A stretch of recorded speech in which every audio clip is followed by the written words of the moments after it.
Good afternoon, everyone, and welcome to the Good Fish Lake COVID Vaccine Town Hall with Dr. Parminder Theria from Indigenous Services Canada. Before we start, I'd like to acknowledge that we are on Treaty 6 territory, a traditional meeting grounds, gathering place, and traveling route to the Cree, Saulteaux, Blackfoot, Métis, Dene, and the Nakota Sioux. We acknowledge all the many First Nations, Métis, and Inuit whose footsteps have marked these lands for centuries. I am Trudy Young, and I'm the registered nurse that works here at the Good Fish Lake Health Center. I grew up out by the Whitney Lake area. I attended the universities of Grant MacEwan and U of Victoria. I obtained my nursing registration in 1993. I have nursing experience in long-term care, active treatment, labor and delivery, and cardiac. I entered into the public health about 15-ish years ago. It'll be 2 years in October that I've been nursing here in Good Fish Lake. I enjoy most outdoor activities and spending quality time with my family. From my work here at the health center and from talking to community members, I know that many people in the community have questions about the COVID vaccine. Today, we have Dr. Parminder Theria from the First Nations Inuit Health Branch, which is part of Indigenous Services Canada. She's available this afternoon to answer your questions about COVID-19 and about the COVID-19 vaccines. You can call the health center and people will take your questions, and then we can have them answered on the show, or you can email the questions to frontdeskgfl@gmail.com, or you can call the health center here at 780-636-3638, or you can post a question in the chat. Just a reminder that only 50 people at a time can be on the meeting platform.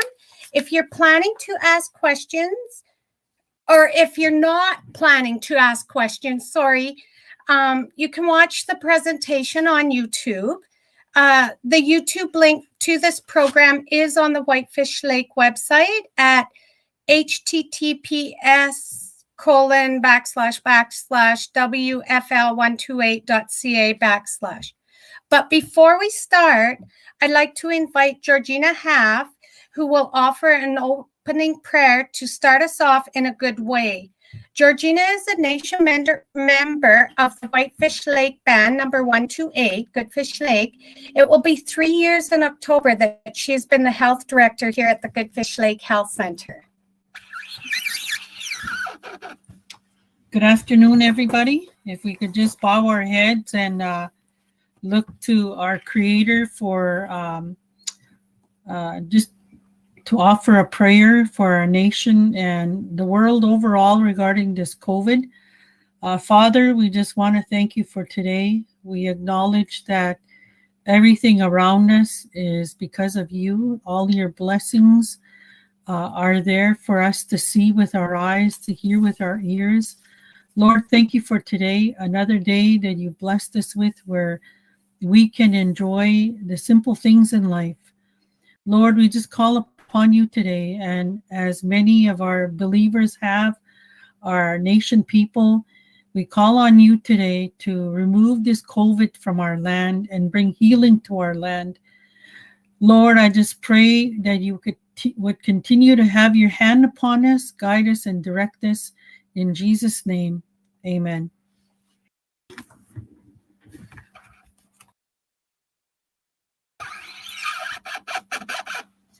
Thank you, Georgina. Now I'd like to invite Dr. Parminder Theria tell us a little bit about the COVID situation here in Alberta.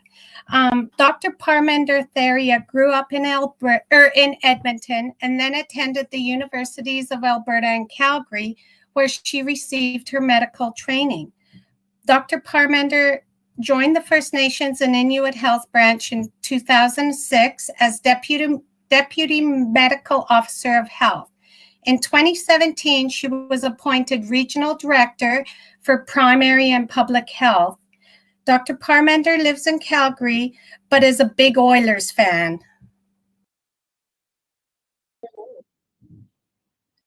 Thank you, Trudy. And I just wanted to acknowledge that I'm here today in Treaty 7 territory. I also wanted to just thank Georgina for this afternoon and starting us off in a good way. So very much appreciated.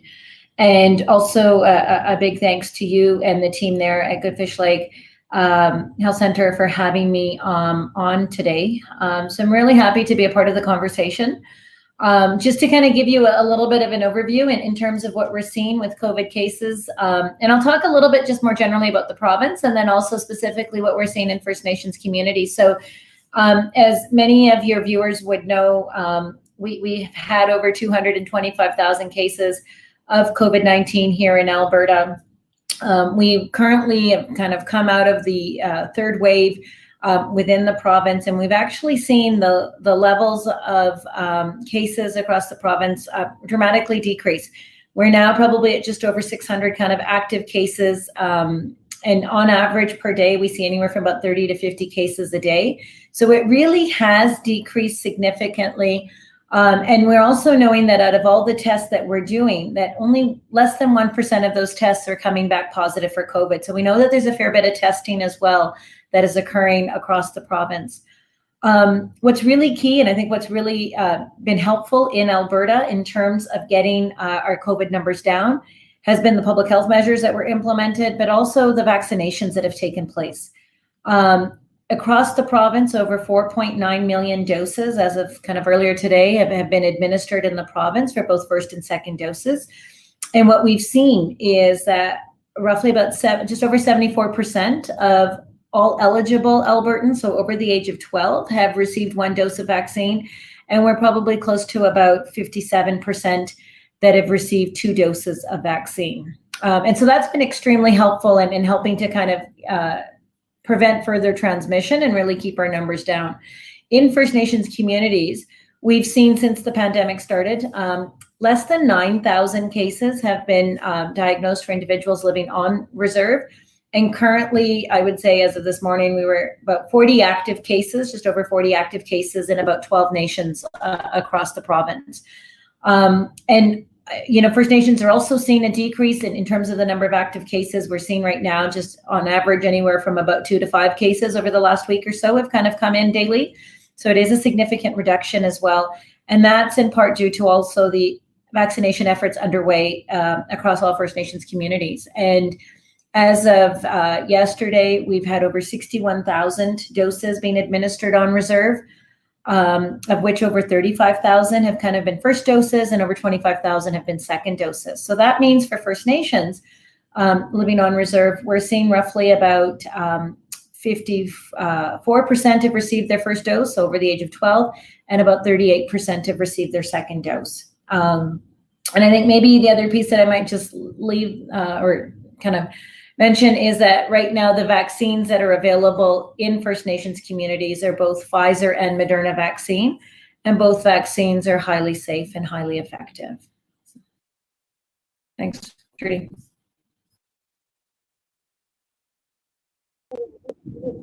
Thank you, Dr. Parmenter, for that update. Now we can turn to our audience for any questions.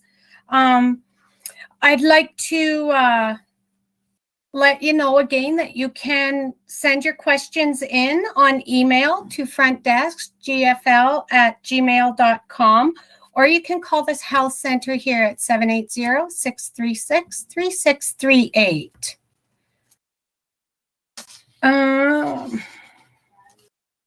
I know that people are interested in hearing about the COVID-19 variants, Dr. Parmenter. What are they and what is the Delta variant? There's also a new variant that's out. What precautions can people take to stay safe, and what can you tell us about them? Yeah, no, thank you for the question. So one of the things in terms of variants, and people have been hearing about this over the last 6 to 9 months in terms of variants that we've seen. So The virus that we originally were dealing with back in kind of early 2020 when the pandemic started, what happens with that virus, and there's lots of viruses out there that do change. We call them mutations, but they're changes that occur within the viruses. And sometimes viruses will change because it makes them more likely to survive in certain environments, right? So there's certain mutations that they will undertake and changes. And, we see this every year, just say with influenza. So this is not something new. Every year with the flu, the virus will always make some small changes. And that's why every year we have to come up with a new vaccine just to kind of make sure that we have the best possible protection against the flu, that the strains that are circulating in that year. So with COVID specifically, we've seen some changes, or these mutations that I've mentioned. And what we've seen over time is that each virus then, so there's lots of mutations that take place. Some of them are a little bit more concerning because they give the virus a greater ability to move from one person to another. We say transmissibility between one person to the other person. They sometimes can cause more severe outcomes. So that's why we pay a bit more attention to them. And these are the variants of concern that, people would be hearing about in the media. And we've identified a few of them so far. So one of the first ones that was identified, was in the UK. It's the B.1.1.7, also known as the Alpha variant. There's other variants as well. The P1, which is also originally identified in Brazil. The Alpha variant and the P1 have kind of been what's been circulating in Alberta over the spring, but predominantly it's been the Alpha variant. We've also had in Alberta the B.1.351, and this is the variant that was originally identified in South Africa. We haven't seen as much of that variant here in the province. There's been a few cases, but not very many circulating. And more recently, we've seen the Delta variant, which is the B.1.617, which is originally identified in India. And why the variants are concerning is, because they can spread quicker from person to person. And we see that with the Delta variant. And what can also happen is they cause more severe outcomes. So they're more likely to have people be admitted into hospital or into the ICUs, or also experience death. And we are tracking this. We still expect to see variants just because you generally see mutations take place in individuals who have not been immunized, right? They don't have the capacity to fight that infection right away as they are infected with that virus. Earlier on, when I mentioned kind of that, we have these very effective vaccines, the Moderna and Pfizer vaccine. So we have some data here from Alberta about how well these vaccines work against the variants, the first two variants that we saw in the province, which was the B.1.1.7, or the one from the UK, the Alpha variant, as well as the P1 from Brazil. And Alberta data shows that when people have had at least one dose of vaccine, and at least 14 days afterwards, against the variants, that, there's almost a 75% reduction in the chance of becoming, having symptomatic disease. So the variant, those vaccines work really well after one dose against both the Alpha variant as well as the P1. And then after two doses, we see that goes up into the low 90% mark. So they're very effective 14 days after the second dose as well against preventing against symptomatic infection. And both the first and second dose are really good at preventing people from being admitted into hospital, or, being admitted into the ICU, or experiencing death. So we see that the vaccine is really effective. What we've also seen, though, with the Delta variant, the vaccines are effective, but they work a little bit differently. And this data has come from the United Kingdom, or England. Public Health England released some results that after the first dose of vaccine, they saw that the vaccine was only about 30% effective at reducing the chance of symptomatic infection. It was still very good against preventing against hospitalization. But after a second dose, that's where it went up close to 90% in terms of vaccine effectiveness. And it also was very good at preventing against hospitalization and death. So with respect to the Delta, we have really good tools available to make sure that people are protected. But in the case of the Delta variant, we really need to make sure that people have both doses of vaccine to have full protection against it.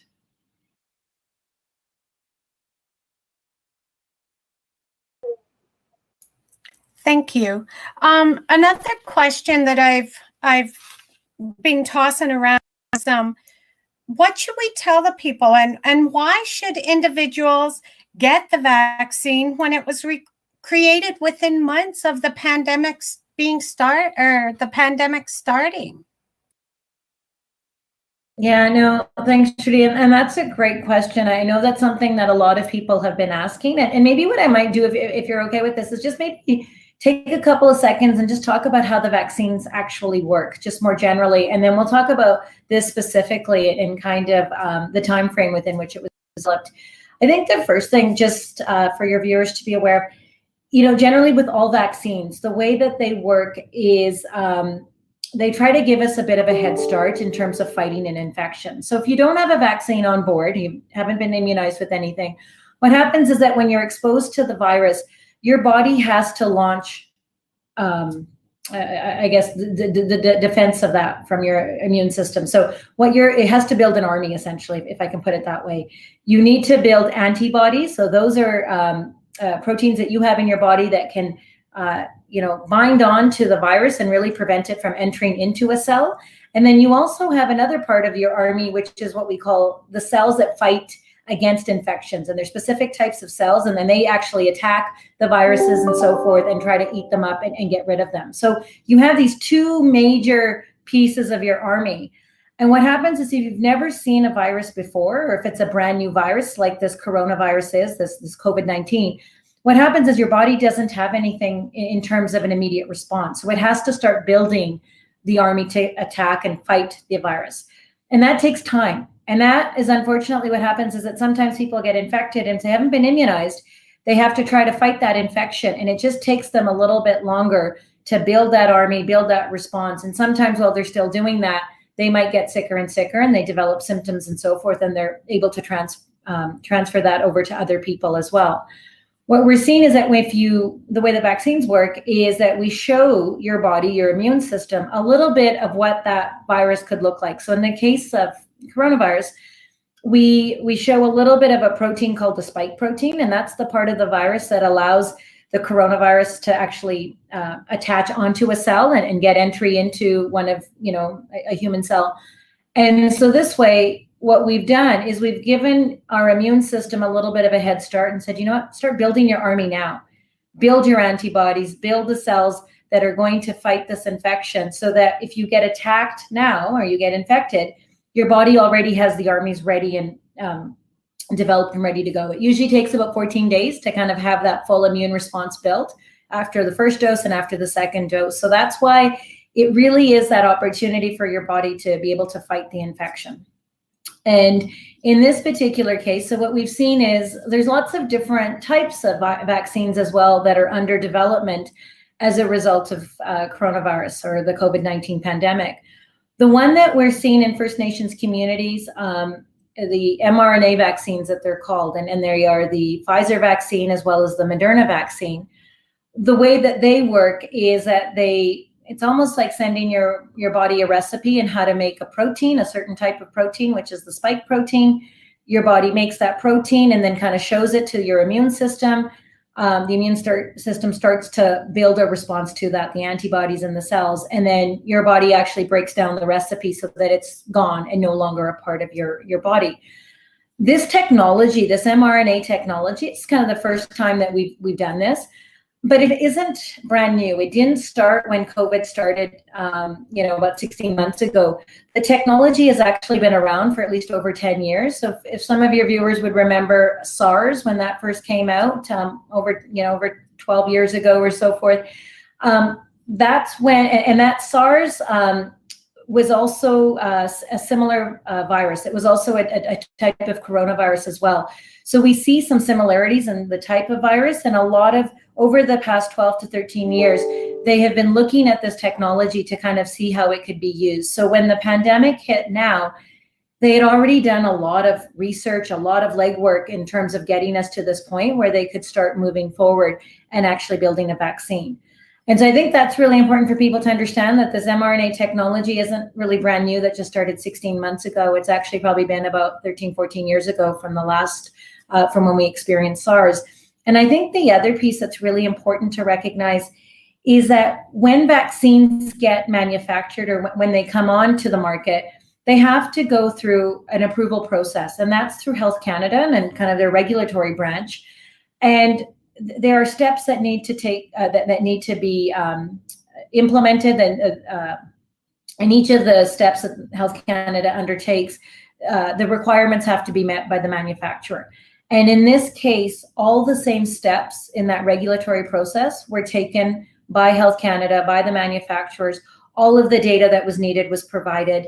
I think the other key piece that was a little bit different than maybe some other vaccines where there that same urgent sense that we need to kind of get the vaccines out is that the manufacturers were sharing their data with Health Canada, with the Food and Drug Administration in the United States at the same time as they were finishing up stages. So there's different levels of, they do 3 phases. And as they finished the first phase, they sent the data in so it could be reviewed, that they could ask the questions. So it was a bit more of an ongoing dialogue as well with the regulatory teams at Health Canada and so forth in terms of the approval. So all of the same steps were undertaken in approving the vaccine.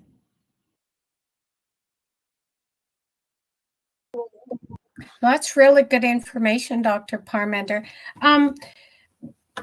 So will this vaccine expose COVID to other people? Yeah, no, and that's another question that comes up. So in this case, like I talked about, what happens with this vaccine is that it's not an actual virus that we are inserting into individuals or injecting them with. It's truly just a recipe to make a part of that protein. So those that get vaccinated are not actually, they're not being infected with sometimes some vaccines are weakened viruses. That's not the case in this situation at all. So they wouldn't be transmitting that to anyone else. And what we have seen is, as we know that all vaccines are not 100%. So even with this, we know that there's not 100% effectiveness. There may be some individuals who may develop some illness. And even those individuals, if you do get ill, even though you've had your 2 doses of vaccine, the chances are that you'll have a milder illness and you'll be less likely to be hospitalized or, go into an ICU admission or experience death. And we have early data that shows that even those that, where there may have been a bit of a breakthrough infection, the chances of them actually transmitting that COVID to anybody else is reduced quite significantly as compared to somebody who was unimmunized. Sounds good. We do have some questions coming through. One of the questions is, does the vaccine cause infertility? Yeah, no, that's a good question. I know that it's come up and there are some concerns about that. At this point, we've not seen anything that would actually reflect that the vaccine is linked to infertility. What we have seen is that there, in some cases, especially with the clinical trials, generally when they do the clinical trials, they try to find healthy individuals, so they're trying not to find pregnant women. They're just testing it on adults that are not pregnant and so forth. And what we've actually seen is that in the clinical trials, a few of the women that initially were not pregnant actually went on to become pregnant during the course of that trial, and it did not seem to interrupt their pregnancy at all, and they went on to carry a normal pregnancy, so there was no concerns there. What I have seen, I've read a little bit, is that sometimes you can have some menstrual cycle irregularities after being immunized, and that's just short-lived. Your cycle does kind of go back to normal, and that's quite common. It can also happen sometimes when people are stressed, or if they're traveling, or if there's been a little bit of weight loss or weight gain. So these are things that we've seen. And in fact, even with COVID infection, we have seen menstrual irregularities as well. Thank you. Another question that we hear or quite often is the government injecting you with something to track your whereabouts? Yeah, we've also heard this, and in this particular case, there is nothing that is being injected that would allow any government agency or so forth to actually track individuals. The vaccines that are being manufactured, really in this case, it's just the mRNA component, as well as adding in what we call a diluent or a solution to kind of mix that in with, and that's what's being administered into individuals.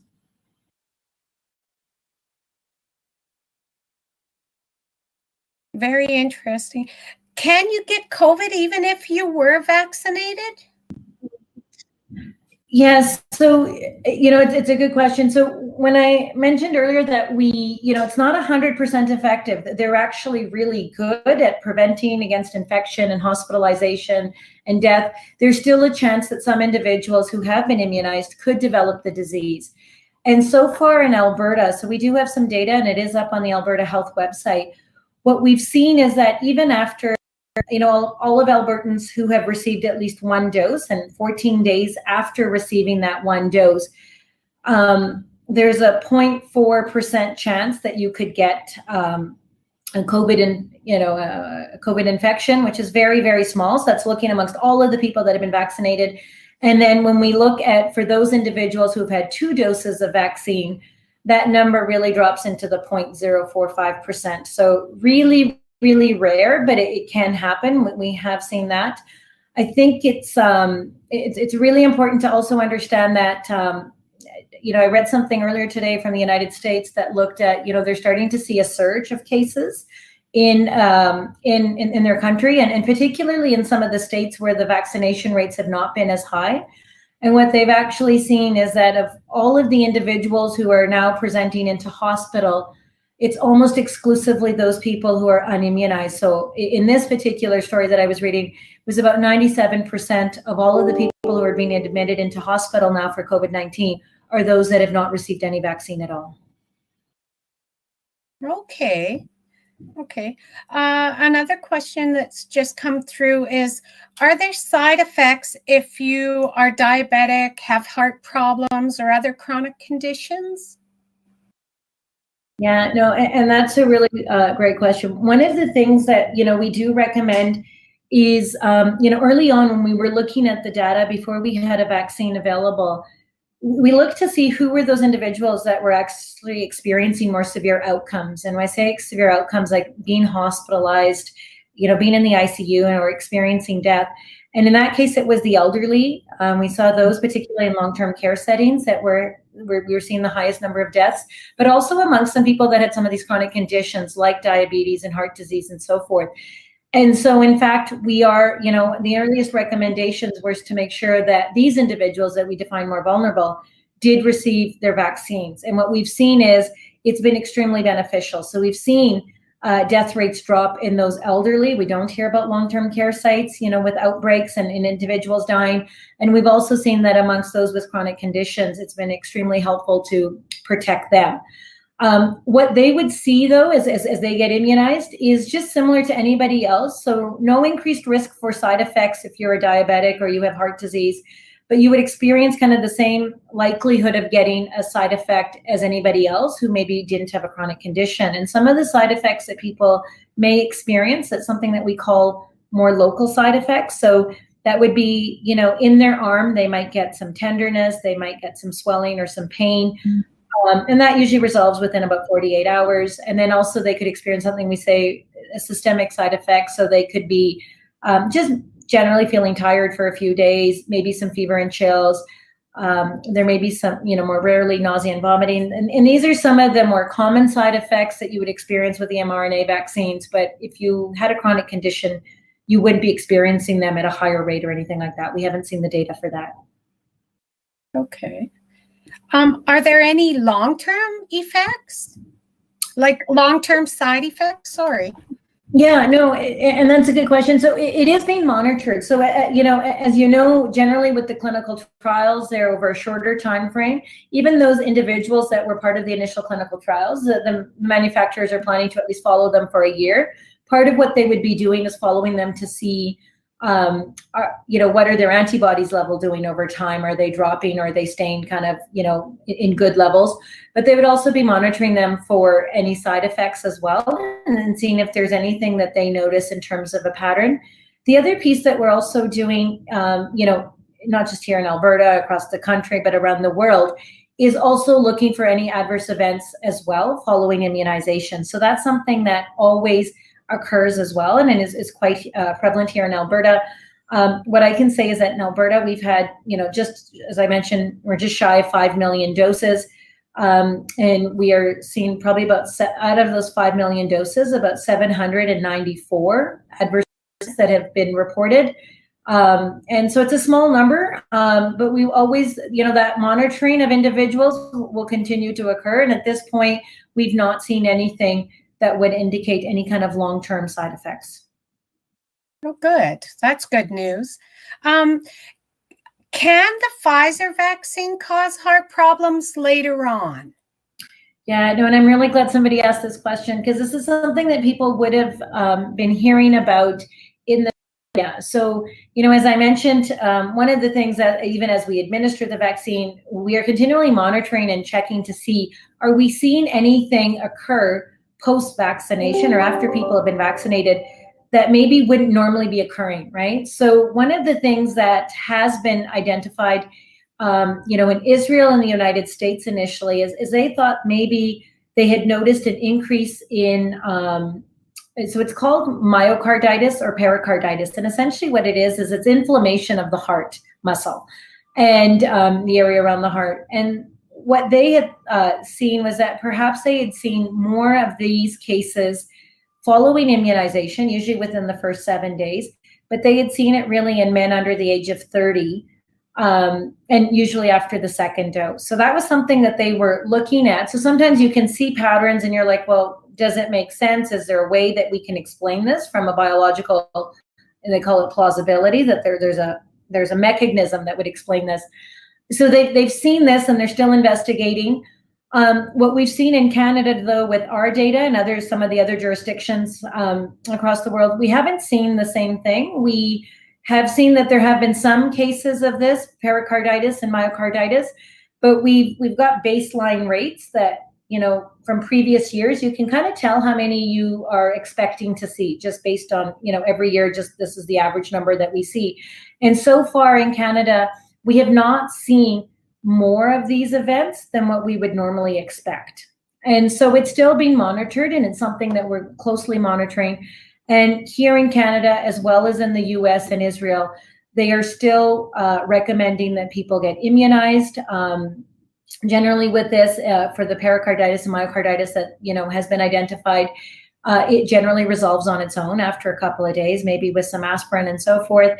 And in very few cases if people needed hospitalization, but it's just something for us to kind of continue to monitor and see if we see any patterns as we move forward. That's very good to know. We do always get questions around that. Maybe you would be able to speak to the difference between the Moderna and the Pfizer vaccine. Yeah, and so that's another good question in terms of how do they work. So one of the things that we can say about Moderna and Pfizer, they're both mRNA vaccines. They're two different manufacturers, two different companies that make these. So the Pfizer vaccine right now is approved for use in individuals that are 12 and older. And the Moderna right now in Canada is approved for use in those individuals that are 18 and over. They both work very similarly. With Moderna, they have put in a request to Health Canada to get approval for the 12 to 17-year-old as well. So we're waiting to see that. That could happen in the coming weeks. But generally, they work very similarly. I try to describe them very much as, think of one as Pepsi and think of one as Coke. They are both pop, but they just different brand names in terms of who's manufacturing them and so forth. But generally, they work in a very similar way. Another question that I, as a nurse, have encountered here at the health center is, can you mix those vaccines? Can you get the first dose with Moderna and the second dose with Pfizer? Can you speak to that? Yeah, and early on when we started our immunization efforts, we were really wanting people to kind of stick with the same mRNA vaccine that they got for their first dose to get to their second dose, right? But in some cases, it wasn't possible. Like we know in some long-term care sites, the first go around, it may have just been Pfizer. And then the second time, somebody may have come from somewhere else and they got Moderna. And that was still considered to be okay. We have guidance in the country. There's a national committee that kind of provides recommendations that has been looking at this. And what they say is that, they recommend that you stick with the same mRNA vaccine as the first and second dose. But in situations where that vaccine may not be available, so if you got your first dose as Moderna, but you can't get your second dose as Moderna, and there's only Pfizer available, it would be perfectly fine to get your Pfizer as your second dose. So that mixing and matching of the mRNA vaccines is completely acceptable. And, the key piece here is that we don't want people to wait for their second dose if that vaccine is not readily accessible, just because of what I mentioned, that with the Delta variant, which is likely going to become the predominant strain that we see here in Alberta and Canada, we really want to make sure that people have 2 doses on board as quickly as possible so that they have maybe closer to 90% as opposed to kind of in that 30% range. Okay. Another question has just come through, and they've asked, what are the side effects for 12 to 17-year-olds? Is it safe for my teen to get a vaccine given the stories about myocarditis? Yeah, and that's a really good question. So the side effects that, for the 12 to 17-year-olds are very similar to kind of just generally the side effects that we would see for those, 18 and above. So with Pfizer and Moderna. So kind of what I talked about earlier in terms of just some of those more local pieces where you might get some tenderness and swelling and pain just locally where you got the vaccine. And then just more generally, you may not feel well for a couple of days. You might get a headache. You might get fevers and chills or some nausea and vomiting. And generally, this kind of all resolves usually in about 48 hours. And sometimes it can persist a little bit longer. The 12 to 17-year-olds would also kind of experience that. As I mentioned about the myocarditis, at this point in Canada, we have not seen kind of an increased number of those myocarditis or pericarditis cases compared to what we would normally be expecting.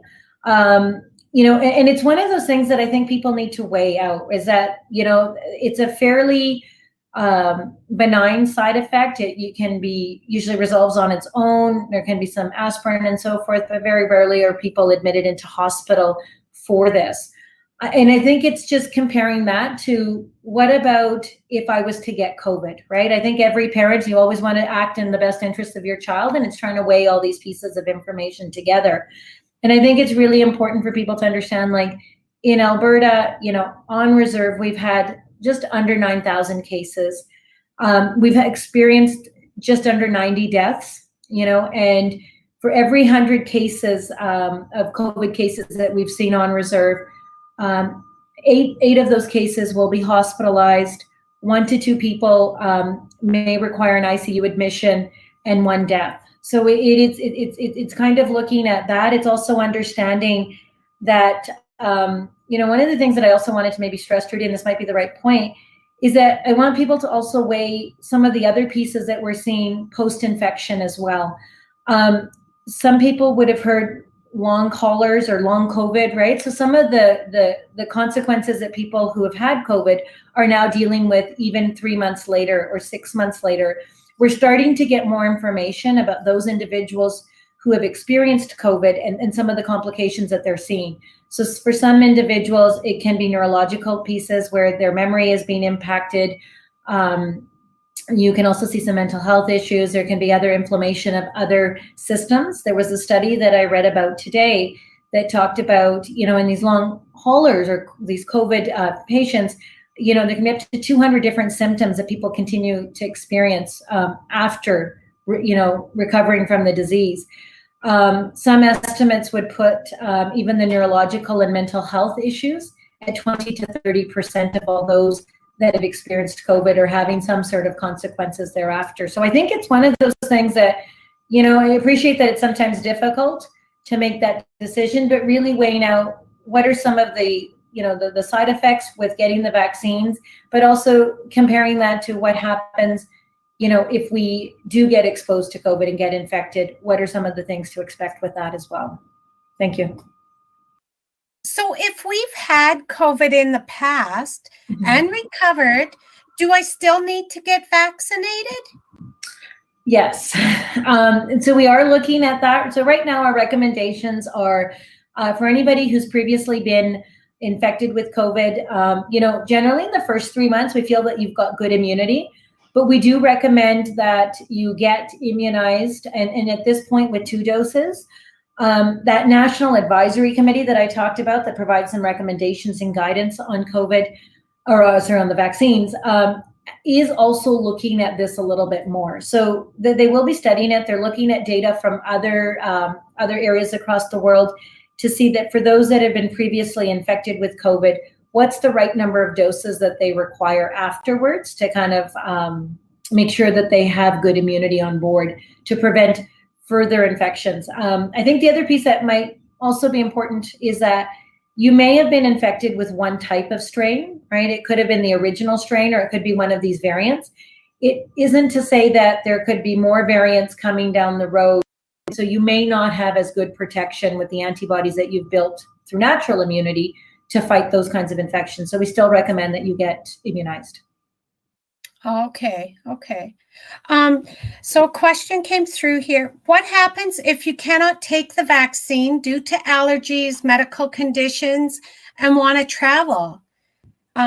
Should I still need to get the vaccine? Like what's the guidance along that line? Am I able to travel if I am not immunized? Yeah. And this is a really good question, a very complex question. So multiple pieces. So I'll try to maybe respond to it.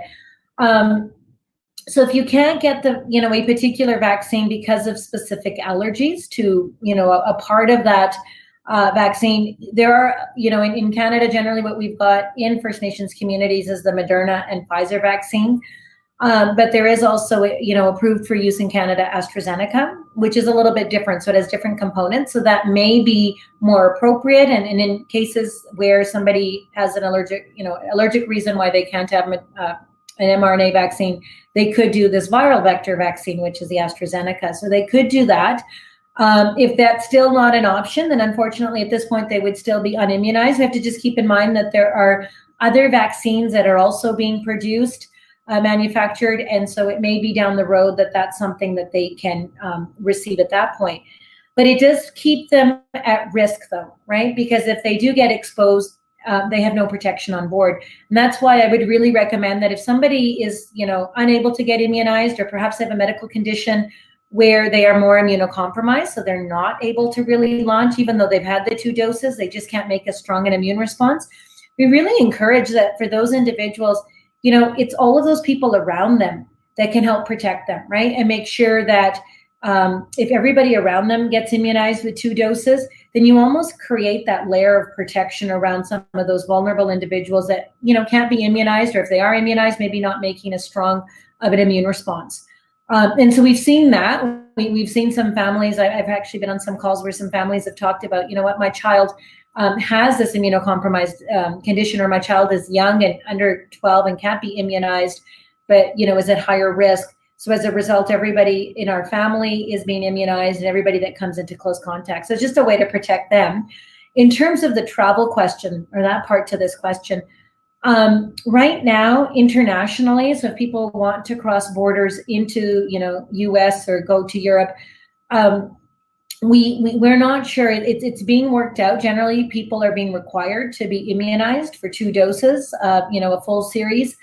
And at this point, I don't have great guidance on that. We're still waiting to see what happens amongst all of the countries in the world as they start to kind of establish what is required for travel. I would think that at this point, while countries are still dealing with COVID and we're still seeing high rates, most countries are wanting to close their borders to anybody who isn't immunized. And even Canada's kind of speculated that they would only receive individuals who have documented immunization with the vaccines that are approved here in Canada. So more on that to come, I think. But at this point, it would be more difficult to travel if you're not fully immunized. Okay. All right. How have the vaccination rates affected the number of cases on First Nations reserve or communities? So we have seen a decrease. So as immunization has picked up, both on and off reserve. So throughout Alberta, we're seeing the case numbers drop, and as we see the case numbers drop throughout Alberta, that means the chances of exposure in communities is also lessened, right? When people kind of move out of the communities and access groceries and other supplies that they need just in their local communities, surrounding communities. So there's less exposure that way.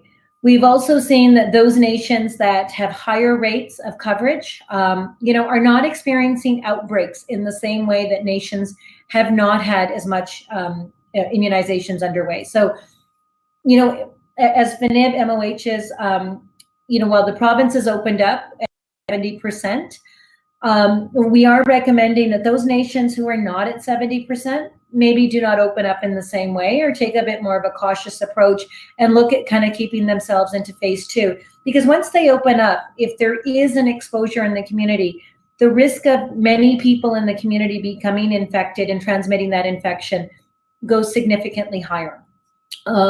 We've seen about right now in Alberta, over First Nations have actually got their immunization coverage rates over 70% for that first dose. We have roughly about 18 communities that are between 50 and 70% for 12 and above that have received one dose of vaccine, and 17 communities that are under 50%.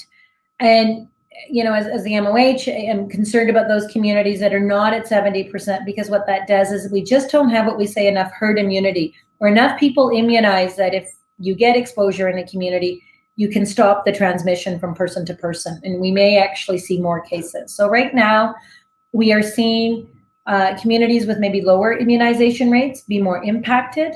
And even within a community, it's also those individuals that have been unimmunized, similar to what I talked about down in the States, are the ones that we're seeing more likely to develop disease and require hospitalization and so forth. Thank you.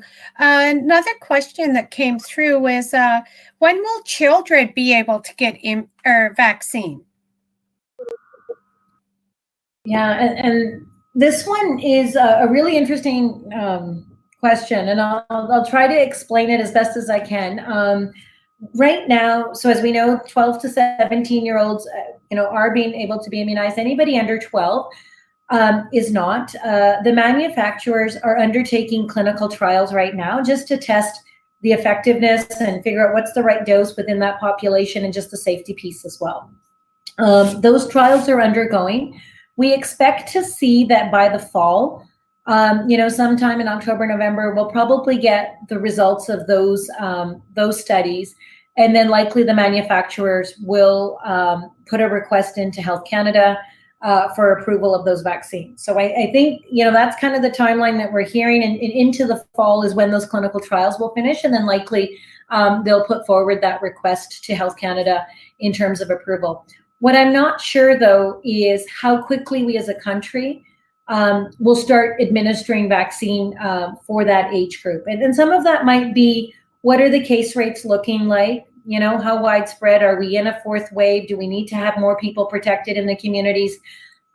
Because part of the challenge as well is that globally, in Canada, we've been extremely lucky that we're now, as a country, even here in Alberta, we've got over 74% of those that are eligible, just almost 70% of the entire population of Alberta that has received the vaccine. And across the country, it's very similar. But there are countries in the world where, there's been very little vaccine that's been available. And in fact, they've not been able to protect their elderly or their more vulnerable people. And so it's also about, the fairness of that as well. So that's still being looked at and worked on. And I think we'll have more information as we come into the fall and see what that global supply of vaccine might look like as well. Okay. So what are the risks for pregnant or breastfeeding women? So one of the things in terms of risks, I would say that for pregnant women who are unimmunized and get infected with COVID, they run the risk of having a more severe complication as a part of their pregnancy. And so, in fact, we've not seen any kind of adverse effects for women who are pregnant and receive the vaccine. We, in fact, encourage pregnant women and breastfeeding women to actually get immunized. And that's from the Society of Obstetricians and Gynecologists in Canada, put out a statement. We actually highly recommend it. It's more of a vulnerable population because they can actually have more severe disease should they get COVID. So in fact, they're actually identified as a key group that should be immunized just to protect them during the course of the pregnancy. That's interesting, because when we first started immunizing for COVID, that was one of the contraindications, was to if you were pregnant or breastfeeding. So that's really good news. Yeah, Oh, sorry. I was just going to say Go early ahead. on, it was not even that it was as much of a contraindication. I think we just didn't have data. We didn't know enough about, how it would impact them, just because they don't recruit pregnant women, or don't recruit a lot, people that maybe are immunocompromised. So it was more about being a bit cautious. But as we've learned more and see what the impact is on pregnant women, you're right, the guidance has shifted and very much supportive of getting them immunized. And I guess that goes hand in hand with this whole pandemic, is everything changes very quickly. Yes. Yeah. So the next question that popped through here is how many adverse effects have been recorded for the vaccines given on the nations? So that's a good question, and I'm going to have to take a bit of a guess on this one, just because it's been a while since I've seen the most recent data. But I wanted to say that probably about a month ago, we were, probably at about 20 adverse events that we had seen. And generally what happens is that because many people are being immunized at the health centers, they are, if there's any kind of adverse event, usually people will kind of follow up with the nurses, such as yourself, kind of, and saying that I had this concern. And then the nursing team will forward that to FNIP, and we review it. And then we forward it to Alberta Health to see how does this kind of meet the criteria, because there are some criteria that it tries to meet. So, and that probably, those 20 adverse events, I want to say probably we're at about 61,000 doses now. So probably about 40 to 45, about 40,000 doses, maybe about a month ago, is probably what we had seen at that time. Okay. So the next one that came through is, if a person has a first dose of vaccine, why do they need a second dose, and why is it important to get that second dose? Yeah, so I'm going to geek out a little bit, because I'm just going to go a little bit into the science about this in terms of why it's effective. So at least with the 2 doses that we have, and I think what we've seen for the mRNA vaccines is that after the first dose, what that helps to establish is your antibody response, right? So those proteins that we make that will help bind on to the virus and prevent it from getting into our cells. And that's what generally we see after the first dose. After the second dose, what we've seen is that those antibody levels actually get enhanced or boosted by that second dose. And then the other part, if you guys recall, when I was talking about the armies that we're building, it's antibodies, but it's also the cells. The cells get activated after the second dose. So what we've seen is that after the second dose is when that cell-mediated response, or the cells that fight the infection, kind of get activated. So that's why we recommend having both doses on board, because you're now activating 2 parts of your immune system and not just one part, which is what happened after the first dose. And I think with the Delta variant, because we know that it can evade the antibodies a little bit, I think why it's more effective after the second dose is because the cells have now been activated as well, the ones that fight the virus. And so that's why after that second dose, we're actually seeing a better response in terms of being able to deal with the Delta variant. And the one thing that I would say is, at this point, we just have enough data to really show about those 2 doses. There is a chance, because you probably would have heard in the news, Pfizer talking about that maybe they're starting to see some of those antibody levels kind of start to decrease. We haven't seen the data yet, so this is just kind of what Pfizer's messaging. And they're talking about the possibility of booster doses as well, that might be something that we need to put into place if we start to see antibody levels drop, because we just want to make sure people have good levels on board for protection moving forward. Okay. Will we be able to stop wearing masks and stop social distancing once we get the vaccine? Yeah, so this is, I'm going to say this is a bit of a tricky question to answer. I mean, our initial thoughts as we're moving forward is, currently here in the province, if we have enough people immunized, right? And we have, I would say, past 70%. Even right now, I'm advocating that we hit 80 and go beyond 80%. As many people as we have immunized, that means that there's more protection. Right now, we've got really good evidence that our vaccines work against the variants that are out there.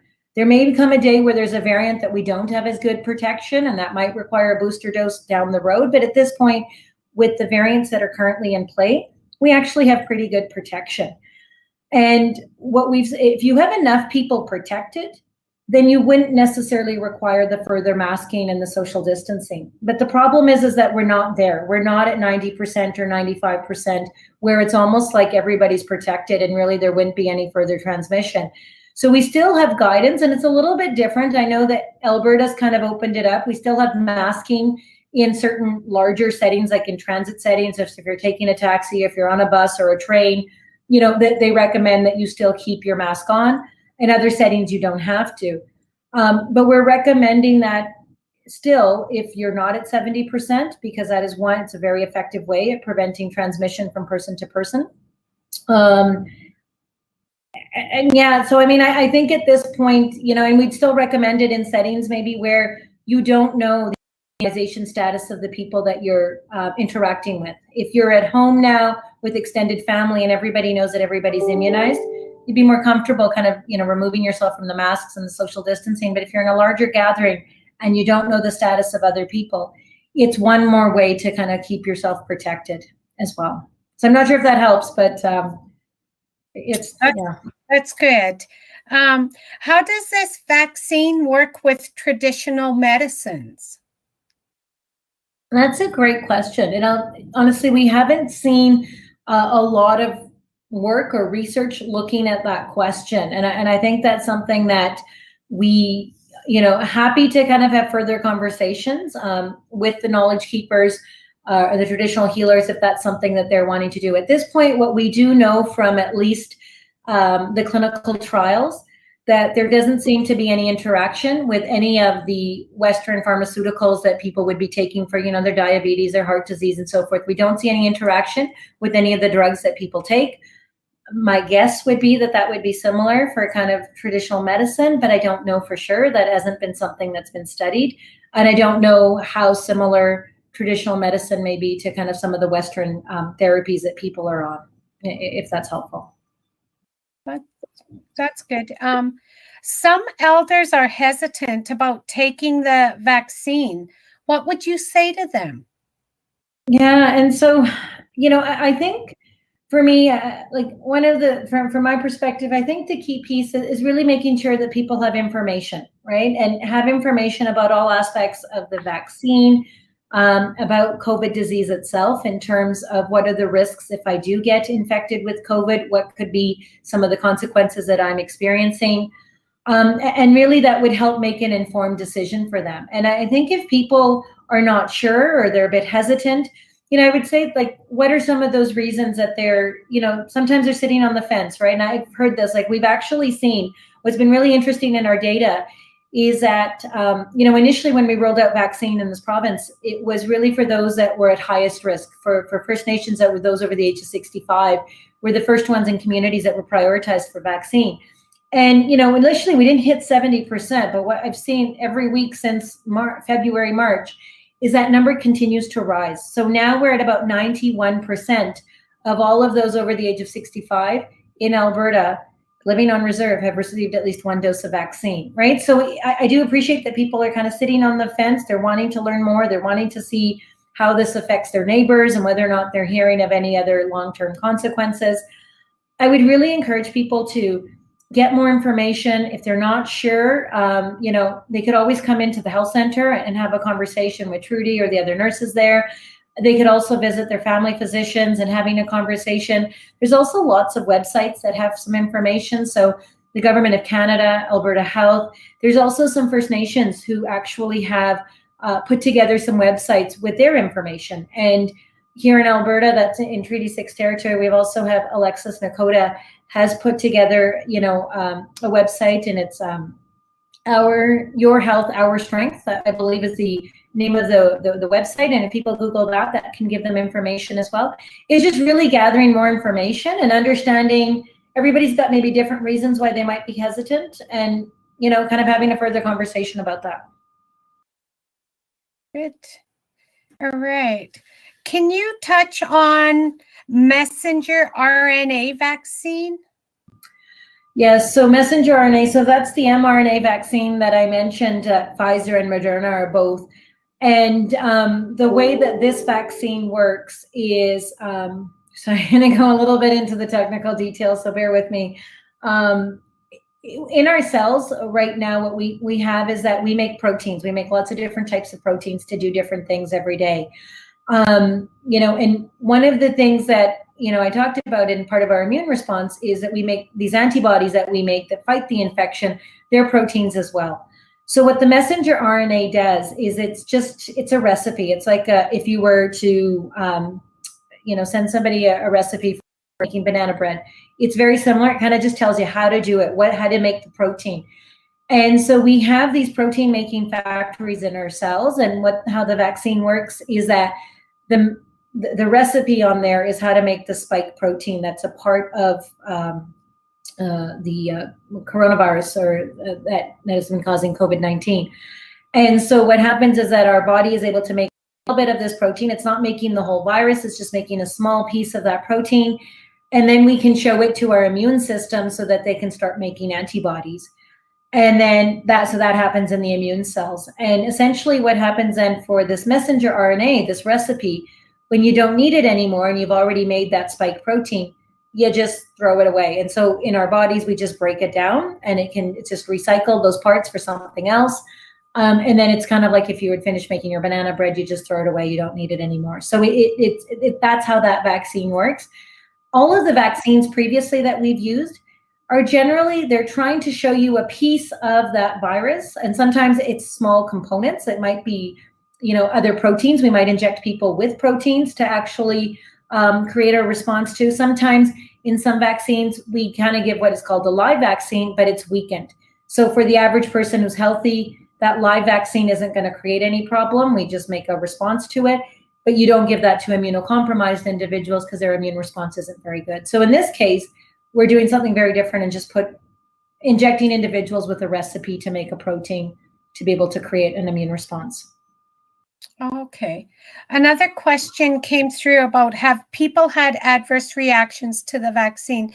Maybe you can just touch again on what happens if an individual reports to having an adverse reaction and where the information goes and how it's looked at and documented. Yeah, no, for sure. So we've had some people, so there are some side effects, just as we talked about, just more generally and kind of more locally. If there's something that, is a bit more of a severe kind of adverse reaction, that gets documented. And there's a couple of different ways that gets done. So as I talked about earlier, one of the most common ways that happens is if somebody's had an adverse reaction, they reach out to their local health center. In most cases, people are not necessarily needing to be hospitalized for their adverse reaction. They just kind of reach out to Trudy and the team, and Trudy and the team, get more information and document that on a form. And then they send it to First Nations Inuit Health Branch or Indigenous Services Canada. And our nursing team there reviews it, and then we send it to Alberta Health. Another way that this can happen is that sometimes people can call 811, kind of health link, and then they have a conversation there with the person on the line. And then if it's somebody living in a First Nations community, that gets referred to FNIB. And then we would do further follow-up. And usually if it was somebody from Good Fish Lake, we would ask Trudy to kind of follow up with them because she knows them. And then same kind of process. We get the information and then we forward it to Alberta Health. So it's being tracked and being included as part of the numbers. There's also another way that if somebody should be hospitalized, that it gets captured in the hospital system as well and gets referred to Alberta Health, and FNIB would also know. And what we do is that sometimes, most of the more common side effects, they get picked up in the clinical trials when you have 30 to 40,000 people in there. You get a sense of how many people are going to have sore arms and maybe feel unwell for a couple of days or have a headache. It's these more rare side effects that we're really looking for. And so what happens is that Alberta Health then, as it's collected all the information, both from on and off reserve, they then submit that to Public Health Agency of Canada. And all of the other provinces are also doing the same. So that if we're looking for any kinds of side effects that either happen in 1 in a million or 1 in 10 million, that's how we would pick it up, is through that data that's collected from all of the vaccines that have been administered across the country. And that's really what's been driving kind of our understanding of any of these adverse events, if there's something specific that is unique. So that's that active kind of monitoring after we've started the immunization program.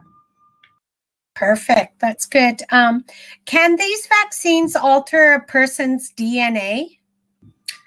Yeah, and that's actually a really good question. I know that's come up quite a bit. So these vaccines don't alter the DNA. The messenger RNA, what happens is, so I'm going to go back a bit. In everybody's cells, you have a part of the cell called the nucleus, and that's where your DNA sits. It sits inside the nucleus, and that's, everything about you, the color of your hair, the color of your eyes, things that you like or dislike. It's all kind of coded into your DNA in there, and that's sitting inside the nucleus. And what happens is that, it's your DNA that's sitting in the nucleus, which is kind of like the center part of your cell, that tells your body you need to make certain proteins and so forth. So your body does make messenger RNA from the DNA, so the recipe. So you've got your big cookbook, you just write out kind of what you need, and then sends that into the rest to the protein factory. And what happens is that the messenger RNA does not go back in, does not insert itself in the DNA. It just goes to the protein factory. And when we administer messenger RNA vaccine, it just goes into your cells. It doesn't enter into the nucleus, which is where the DNA sits. It actually just stays, it just goes to the protein factory, and the protein factory just uses that recipe to make the protein. And then as soon as it's done, it just rips it up, destroys that messenger RNA, and just recycles those parts to be used for other parts in the body. So it does not actually go into the DNA at all. Sorry, I got a bit too technical. I apologize on that one, but just so people understand that they go into different parts of the cell as well. That's good. So maybe touch on how the vaccines were tested. So generally in kind of the testing process, manufacturers will generally kind of do initially trials in animals just to kind of see whether or not there's any kind of adverse events, looking for any kind of severe outcomes. Once they've kind of looked in animal studies, they then move into human studies. And the first piece that they do is they are just testing for safety. Before they even test for effectiveness, they test for safety. Are there any kind of complications? And they do this in healthy individuals, people who volunteer themselves for these early clinical trials. And they look for the safety piece. Once that's kind of moved on, then they'll look initially in a smaller group to see what's the right dose that we are looking for, right? To actually create an immune response. So they will administer on this healthy population different doses, right? And actually then so they'll administer doses and then kind of test to see what are the antibody levels at and what would be considered to be a good immune response. So once they've figured out, this is the right dose that we think creates the best, you don't want to give more than what's needed. You just want to make sure you give enough to kind of create the immune response that we're looking for. And then from there, they actually open it up and do larger trials. So that's the 30 to 40,000 people, healthy people, trying to see, we're going to give you a couple of, in this case, 2 doses spread out at this time, but then they're measuring the antibody response and they're actually looking to see effectiveness. And so at that point, once they've done the safety piece, they then look to see that these vaccines are effective and are actually protecting people. And that's where then through the clinical trials, they're still looking at safety data because they've got a larger pool, but they're also looking to see how well does this vaccine work against preventing against infection and so forth. So that's kind of the stepwise process that many of the manufacturers take when they're building their vaccines. Oh, good. Okay, the next question that came through, why were Indigenous communities selected to receive the vaccine first? Are we being used as a guinea pig to test for the rest of the people? Yeah, no, and I really appreciate this question. I think, that's part of the hesitancy that's kind of led some people are concerned in terms of First Nations being identified as kind of one of those priority groups. So maybe I'll talk a little bit about what our data originally showed. So in Canada, there is a group that provides recommendations on all immunization programs, and it's called the National Advisory Committee on Immunization, and it has kind of various experts that come together. And even before the COVID vaccine was, released, this group did some work trying to say, well, we know that early on, we're not going to have enough doses for the entire country. We just won't have enough doses for everybody that lives in Canada. So we have to be prioritizing those doses. So who should get them first? And that's the group that went through. And what they tried to do was try to understand who were the people that were most at risk for disease, right? Experiencing the most severe outcomes. And then who are the people that are most at risk for,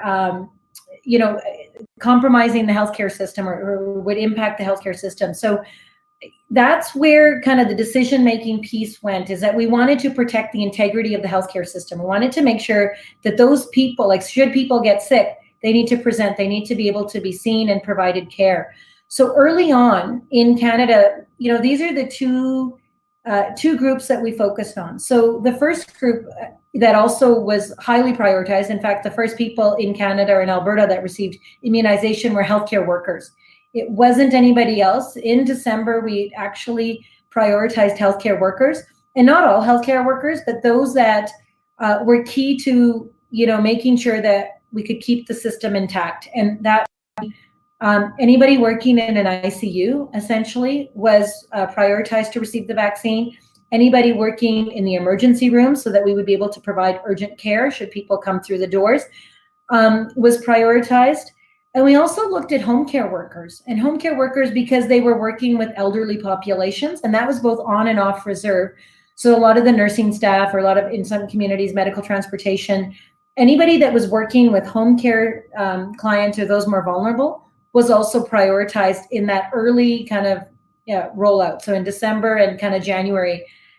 So those were the people that we deemed critical in the healthcare system that we didn't want to lose, so that if people got sick, there would be care for them, or we would also be able to create a layer of protection around the most vulnerable. On the flip side of that, we also at the same time started to roll out vaccine for those that were most vulnerable.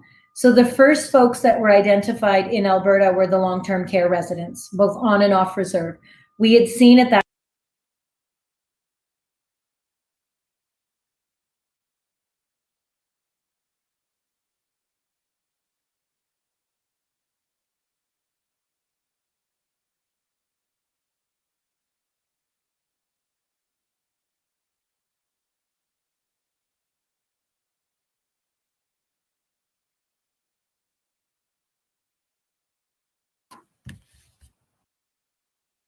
All right.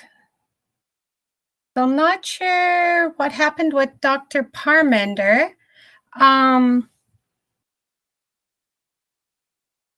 There's some other questions here pending. In the meantime, maybe what we'll do is what the staff is planning to do here at the health center is we plan to provide door-to-door information on the vaccines. We're going to be going door-to-door next week. So on Monday, July 19th, we'll go to the north end from around 1 to 6. We'll visit the homes, have the individuals come out and speak with us. And I heard Dr. Parmenter back on. Are you back on with us, Dr. Parmenter? Oh, not yet. So then on Tuesday, we're going to be visiting the Jacksonville area, which is the east side, the east end.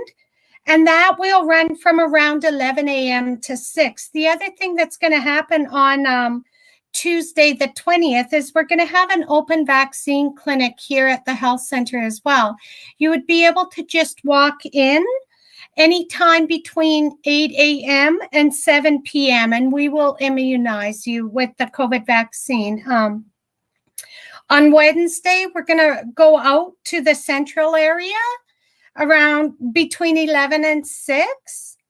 On Thursday, we're going to visit the west or the south end from between 11 and 6. And on Friday, we'll be backtracking to any of the homes that we missed or individuals that were not at home from 11 to 6. The other thing is, if you do not wish us to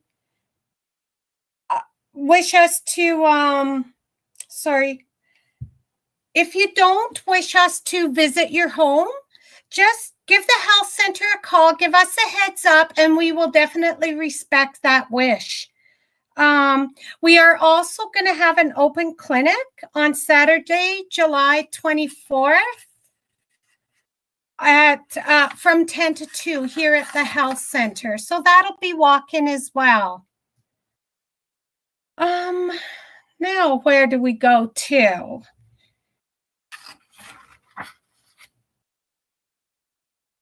No.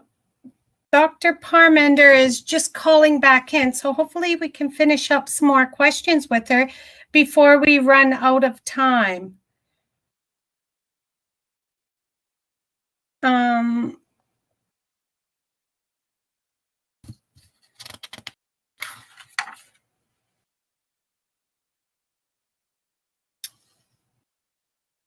I would definitely like to thank everybody for their questions that they sent in, and I'd like to thank all who attended and viewed our live stream town hall on COVID. It's good to get information out there. And me as a nurse as well, I've had a lot of questions, so it's good to have them answered from up above without having to go and check them again. I'm going to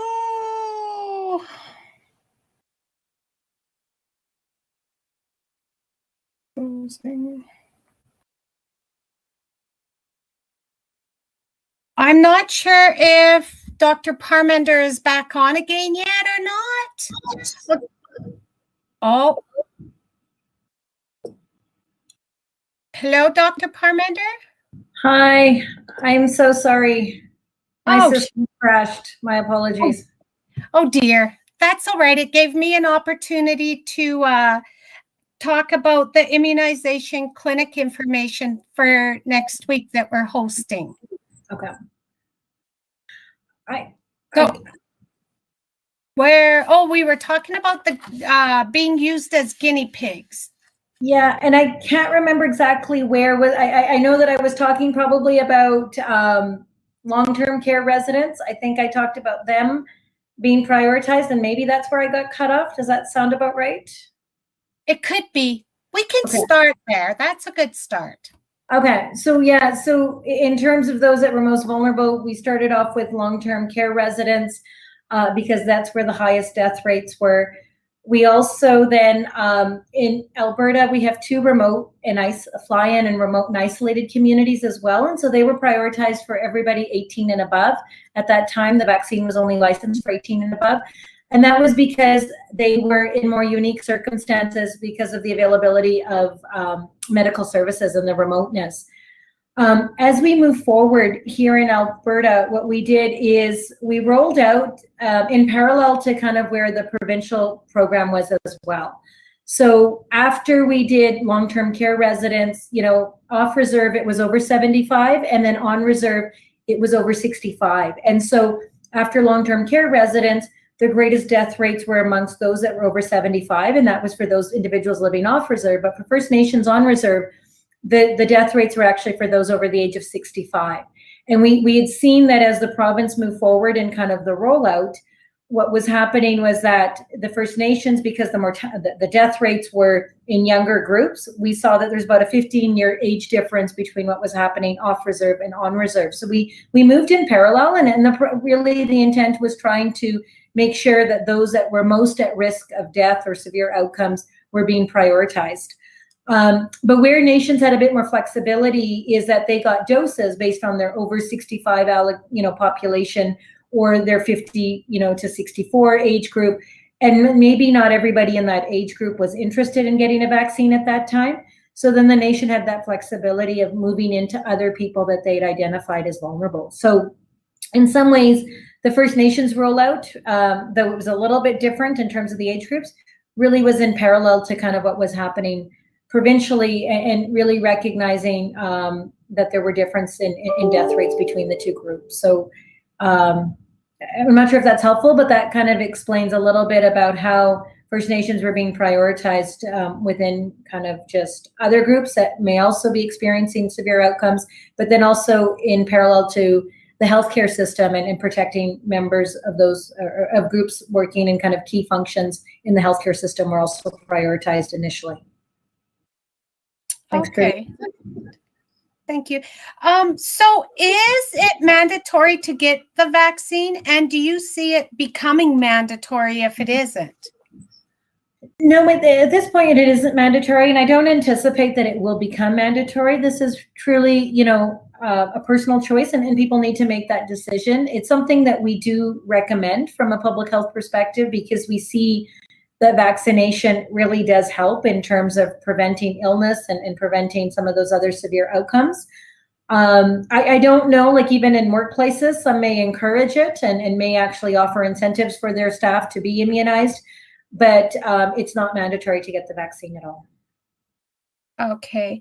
The next question through, and I know we've touched on it, are what are the side effects of taking the vaccine and any long-term side effects?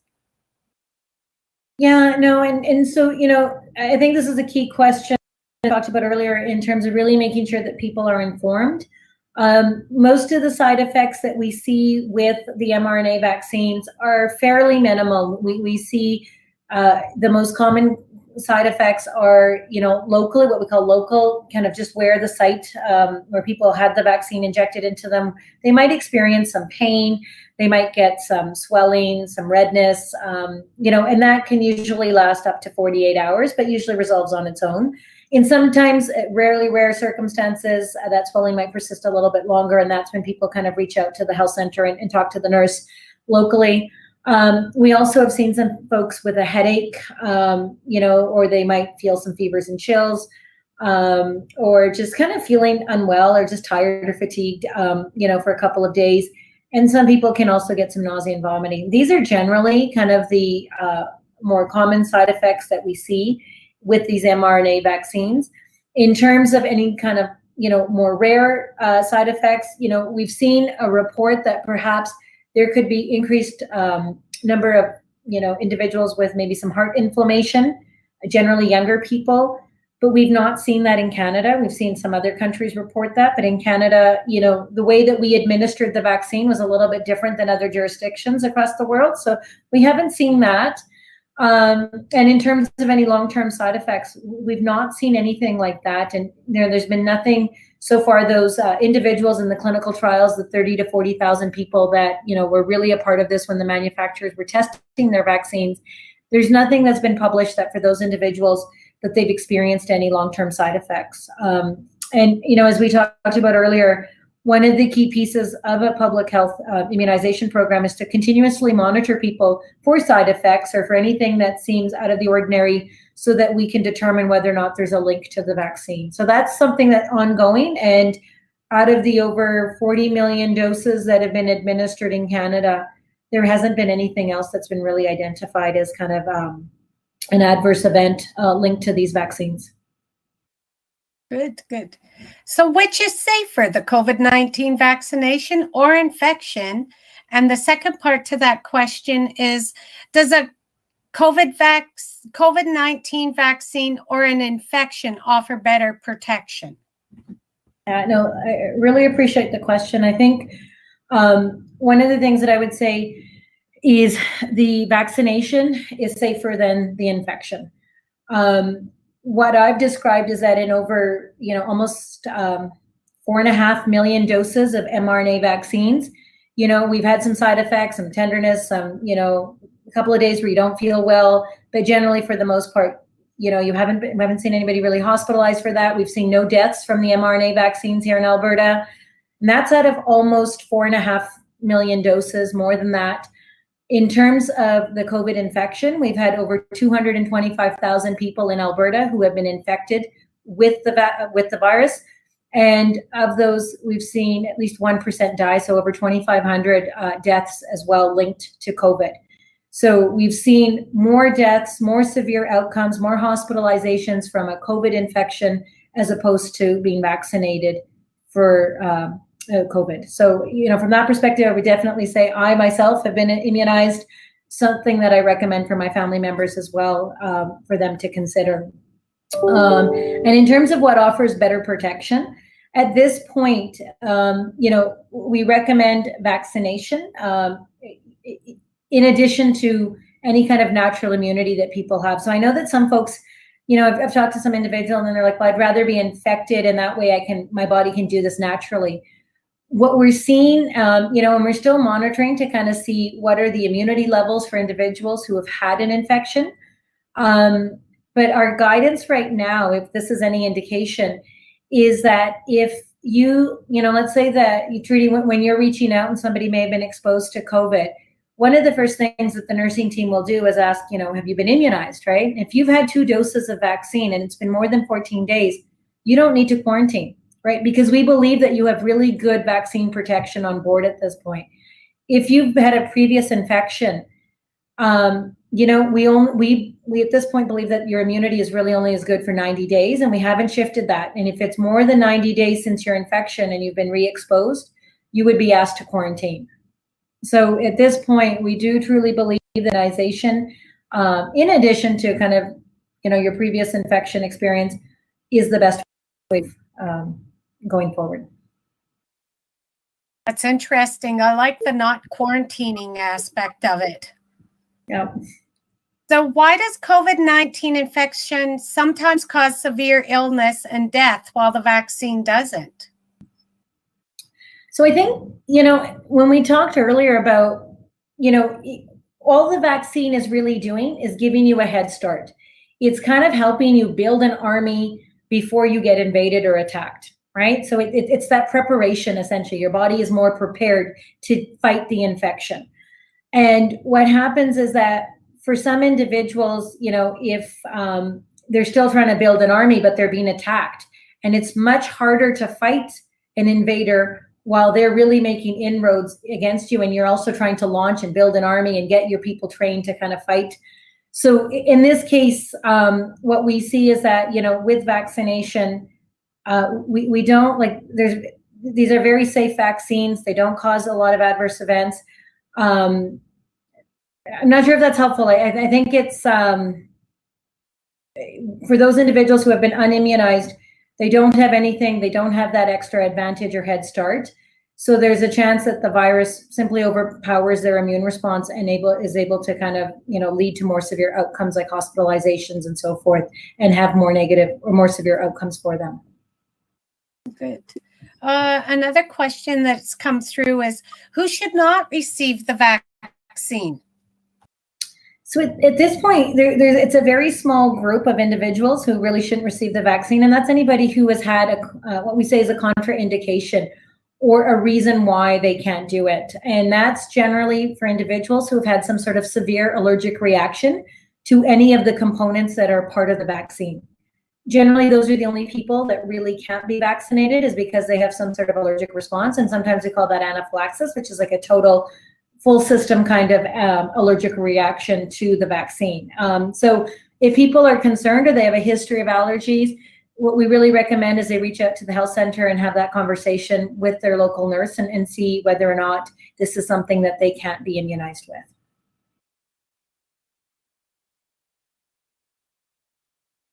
Oh, you're muted. Sometimes that happens. What about people with underlying health conditions such as diabetes and/or heart disease? Asthma is another one. Yeah. And I know that sometimes people have had concerns about whether or not these individuals should be immunized, right? Because they worry about some side effects or whether or not they'd be more likely to experience any side effects or adverse events. And in fact, these are the group, these are individuals are the ones that we would really recommend being immunized, because they're more at risk of severe outcomes from getting the infection. They're at higher risk for being hospitalized, for being in the ICU, for experiencing death, compared to those people that aren't. So in fact, these people should actually be prioritized to receive the vaccine. Good. Are people with compromised immune system and severe food allergies able to take the vaccine? So yeah, so those that have compromised immune systems, we still recommend that they receive the vaccine, and they may need to have a bit more of a closer conversation with their nurse who can reach out to the medical officers of health, just in terms of the timing, but we would still recommend that they be immunized. We just don't know if it's going to be the same level of protection compared to somebody whose immune system is not compromised, right? But we recommend it. In fact, also recommend everybody that's around them, surrounding them, be immunized as well to kind of protect them and reduce the chances that they get exposed. And for those that have severe food allergies, depending on, for the most part, there is any kind of contraindication or reason why they can't be immunized. I think anybody who is not sure or wants that reassurance, just to reach out to their health center and have that conversation with the local nurse and just confirm that they're safe to take the vaccine. Okay.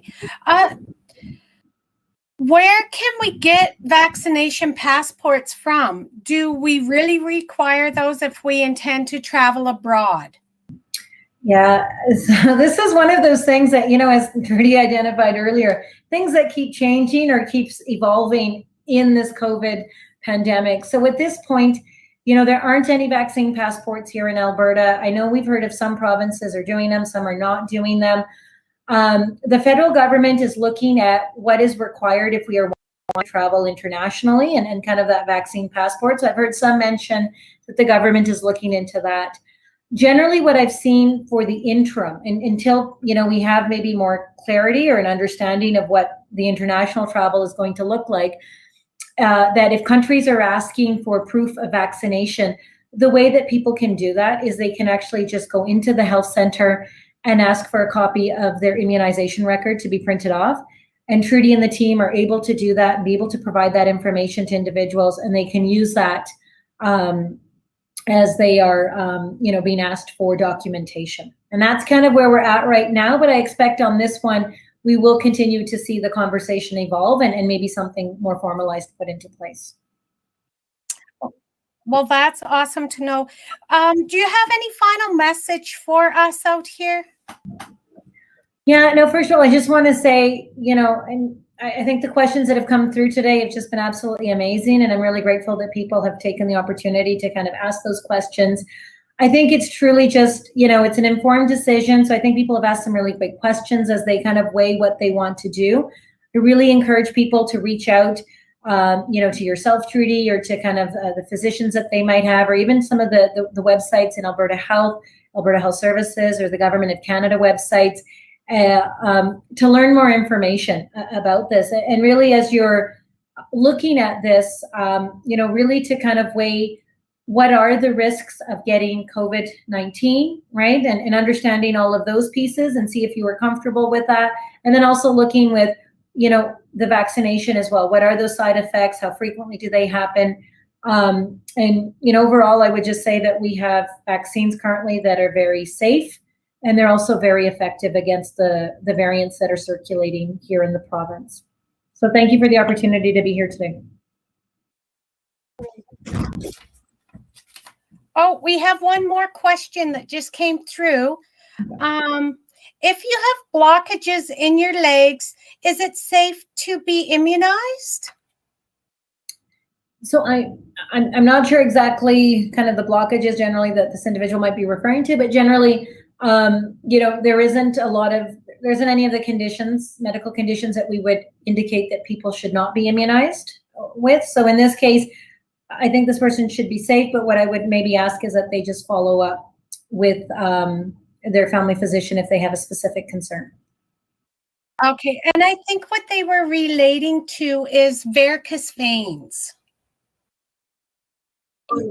Yeah, no, if they have a history of varicose veins, that should not be any reason why they can't get immunized, and they in fact should sign up if they are interested for immunization and be immunized. Thank you for that. I would really like to thank everyone who attended the sessions for all the questions. A special thank you to Georgina for the opening prayer and for our good turnout. I would also like to thank you, Dr. Parmender, for sharing all this valuable information with us. It's an honor to be able to host something like this. I would now like to call on Georgina Haff to close the meeting and with her final comments and a prayer.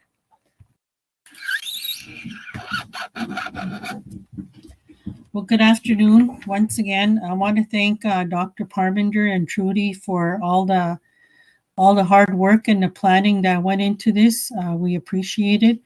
We also would like to acknowledge Sean Nazer, who is our Dijon Nazer, who is our HR/technician. And thank you for that, Sean. I want to thank all the viewers and all those that presented those questions that Dr. Parmenter took the time to answer. Thank you for your input. Your input is valuable, and we care about what you think, and we care about your opinions and your decision making. At the end of the day, it's we need to have that mutual respect for those that choose to get vaccinated and for those that choose not to get vaccinated at this time, and we respect that. And I think respect goes a long way. So with that being said, let's just bow our heads and let's just close off in prayer. Father, we want to thank you for this time that we've had. We thank you for your blessing and your hand upon our nation. We ask that you would continue to protect our nation, continue to bring healing on the land regarding this virus. I pray, Father God, that in time it will leave completely. Thank you for this time. In Jesus' name, amen. Hi. Thanks, Georgina, for that awesome prayer and those words of encouragement.